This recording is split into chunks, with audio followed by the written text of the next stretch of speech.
नमस्कार साथियों, स्वागत है आपका BNK24 यूट्यूब चैनल पर। बहुत बहुत साथियों, आपका आज तय करेगा कल आप कहाँ रहने वाले हो। आपके आज के किए गए निर्णय व प्रयास ही आपके भविष्य की नींव रखते हैं, इसलिए सकारात्मक सोच के साथ निरंतर आगे बढ़ते रहें। आज बाजार में चारों तरफ लाल था, जिस तरफ देखो उस तरफ धुलाई पिटाई जारी थी।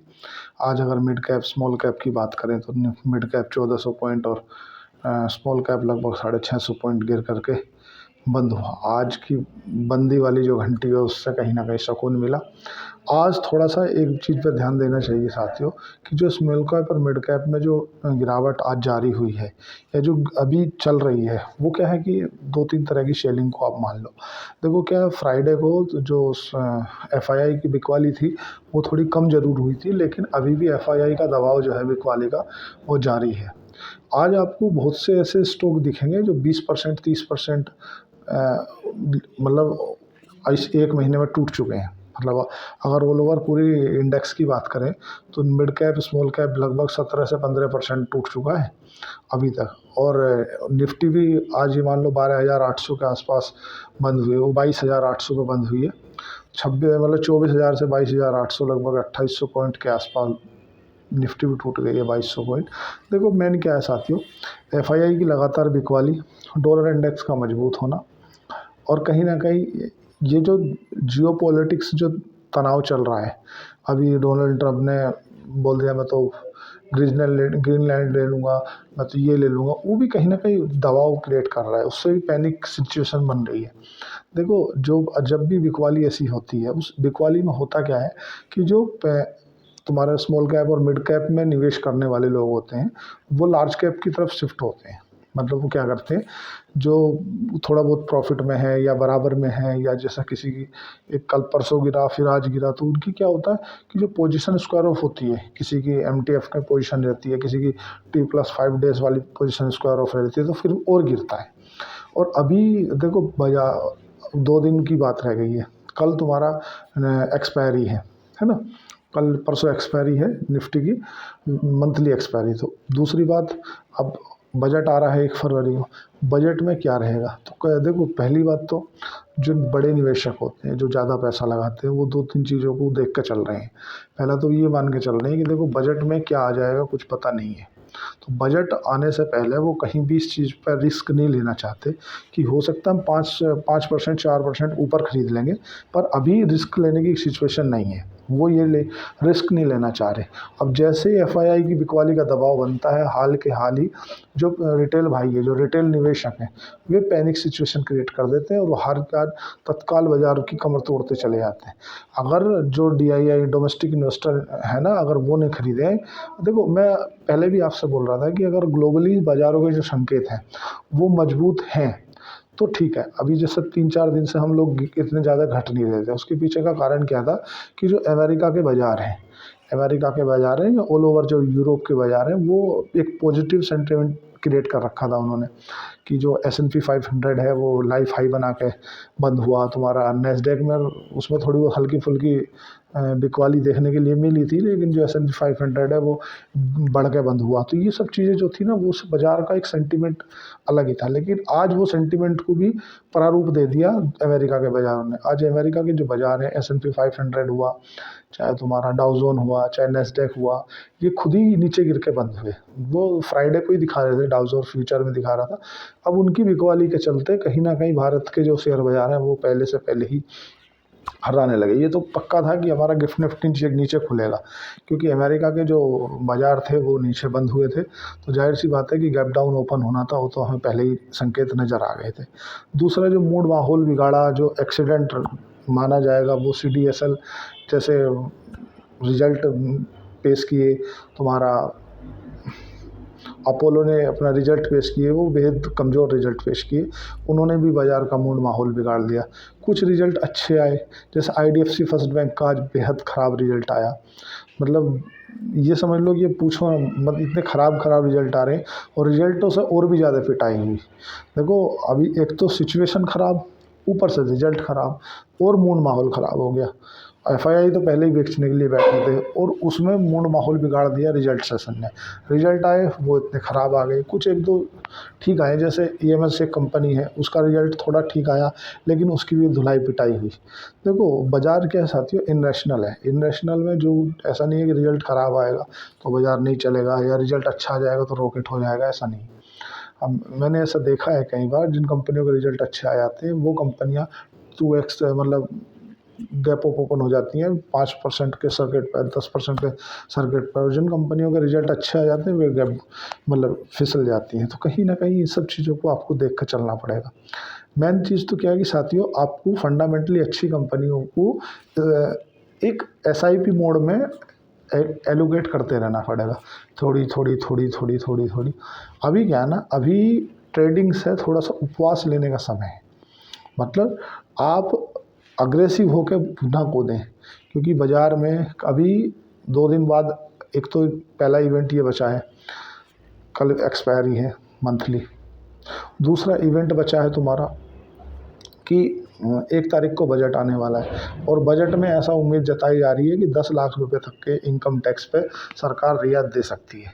लेकिन कहीं ना कहीं निवेशक इस बात को लेकर भी डरे हुए हैं कि कहीं ऐसा नहीं हो कि लॉन्ग टर्म कैपिटल गेंस या शॉर्ट टर्म कैपिटल गेंस पे कुछ वित्त मंत्री जी बोल दें।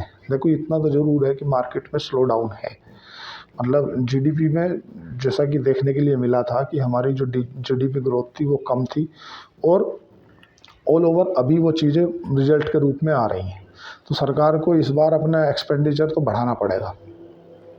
सरकार को बहुत से एक फिजिकल डेफिसिट को भी कंट्रोल रह चलना पड़ेगा। सरकार को ये देखना पड़ेगा कि ऑल ओवर मार्केट में डिमांड है नहीं, मार्केट में डिमांड नहीं, कंपनियों में लोगों की नौकरियां जा रही हैं।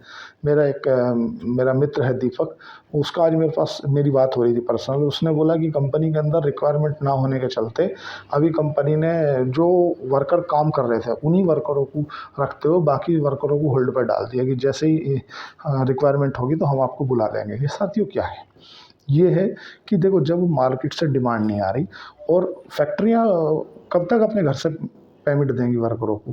एम्प्लॉयमेंट को कहाँ से, एम्प्लॉय है मान लो आपने 100 एम्प्लॉय हायर कर रखे, 100 एम्प्लॉय को आपको 10,000 रुपये महीने के हिसाब से तनख्वाह देनी पड़ रही है, 10 लाख की आपकी तनख्वाह है ऐसा समझ लो। तो अब आपको एक सीमित तक ही तो दे सकते हो। मान लो आपको कमाई नहीं हो रही, आपकी डिमांड ही नहीं आ रही, आप धंधा ही नहीं कर रहे, तो आप उन्हें कहाँ तक दोगे घर से। तो आप उसमें से 50% एम्प्लॉय को घर बैठा दोगे कि आप 50% एम्प्लॉयमेंट घर हो जाओ, बाकी 50% से काम करोगे। अगर 50% के लायक भी आपके पास में काम आ रहा होगा तो ही आप 50% को भी रखोगे, और अगर नहीं आ रहा होगा तो उनमें से भी फिर छटनी करोगे। अल्टीमेटली वही हो रहा है। अभी बाज़ार में देखते हैं कि निर्मला सीतारमन जी क्या देती हैं। उसके बाद में अभी थोड़ा सा एक समय क्या, एक एसआईपी मोड में निवेश करें, अच्छी फंडामेंटली कंपनियों को लें, और ये 2-3 दिन थोड़ा पैनिक सेलिंग रहेगी। एक विक्स भी बढ़ा हुआ है तो एफआईआई की बिकवाली है, ऊपर से पैनिक सेलिंग है, और ये मान लो कि 1 तारीख से बाज़ार का मूड माहौल थोड़ा सा सुधर जाएगा। मैं ऐसा क्यों बोल रहा हूँ सुधर जाएगा, उसके पीछे साथियों एक कारण है कि एक तो बजट, दूसरा 1 तारीख से लोगों के अकाउंट में खटाखट सैलरी आ जाती है, राहुल गांधी जी वाले स्टाइल में अकाउंट में सैलरी आ जाती है। कोई एसआईपी करते तो एसआईपी का माध्यम से पैसा आता है, तो वो कहीं ना कहीं बाज़ार को एक पॉजिटिव मूड देता है। दूसरा, कुछ बाज़ार भी हल्के हो चुके हैं, यहाँ से रिकवरी आएगी, लेकिन आपको फंडामेंटली मजबूत ही कंपनी पिक करनी है। अपने फाइनेंशियल एडवाइजर से पूछ के ही करें, फंडामेंटली अच्छी कंपनियों को पिक करें। ऐसा नहीं कि आप कुछ भी उठा लें तो इसमें नुकसान कर लोगे। अगर आपने मतलब फंडामेंटली जो कमज़ोर कंपनियां हैं, जैसे किसी का पी 120 का 130 का वो खरीद ली। देखो साथियों क्या है, अगर फंडामेंटली महंगी कंपनी है या पी रेशो उसका ज़्यादा है, चाहे वो कितनी ही अच्छा बिजनेस करती हो, वो नीचे आएगी, 100% आएगी, क्योंकि एक वैल्यूएशन मैट्रिक होता है, वो अपनी वैल्यू को टच करती है। देखो जो टेक्निकल वाले हैं वो चाहे इस चीज़ को माने नहीं माने, लेकिन लॉन्ग टाइम में टेक्निकल भी फंडामेंटल को सपोर्ट करता है।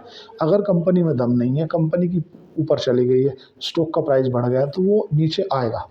अगर कंपनी का अंदर पोटेंशियल है ऊपर जाने का और पी रेशो कम है और स्टॉक का प्राइस नहीं जा रहा, तो वो जाएगा। तो एक समय पे आने पर दोनों चीज़ होती हैं, ऐसा घबराए नहीं, पैनिक नहीं करें। अच्छी कंपनियां, अच्छे स्टॉक अपने रडार पे रखें, और फंडामेंटली कंपनियों को ज़्यादा रिस्पॉन्स दें। जो वीक कंपनियां हैं उनसे दूर रहें, अपने आप को प्रोटेक्ट करके चलें और थोड़ा सा पार्सली अपने पास में पैसा रखें, ताकि अगर रिकवरी लौटती है तो आप उस रिकवरी का भरपूर लाभ ले सकें। ये जो गिरावट है, इस गिरावट से पैनिक होने की आवश्यकता नहीं है। कोरोना काल जैसी पैनिक में हम निकल गए। बस आप कॉल और पुट में काम ना करें। कॉल पुट में क्यों नहीं बोल रहा मैं साथियों, देखो एफएनओ में होता क्या है कि जब भी विक्स ज़्यादा होता है तो वोलेटिलिटी इंडेक्स बढ़ जाता है। तो एक समय में आपको ऐसा लगेगा कि बाजार जो है वो नीचे की ओर ब्रेकआउट दे रहा है, मतलब ब्रेकडाउन दे रहा है, और अब बाजार सब खत्म हो गया। वहीं से बाजार आपका स्टॉप लॉस हिट करेगा, ऊपर जाएगा रॉकेट की तरह, और आपको एक बार लगेगा कि नहीं यार, अब तो मैं 24,000 रुपये की कॉल खरीद लेता हूँ। अब बाजार यहाँ से ब्रेकआउट दिया, वो वहीं से फिर तत्काल नीचे। जो जिनके पास स्टॉक है वो तो खैर मानसिक तनाव लेना है। अल्टीमेटली साथियों, आपका जो गोल है, जो आपका एम है ना, वो होना चाहिए रिलैक्स फ्री ज़िंदगी जीने का। ये सब बाजार के अंदर तनाव चलता रहता है, ऊपर नीचे आगे पीछे सब रहेगा। अगर आपके पास में आपका जो माइंड है वो शांत है और समुद्र के जैसे रहना, चलता रहता है ऊपर नीचे, तनाव आगे नहीं लेना बिल्कुल भी।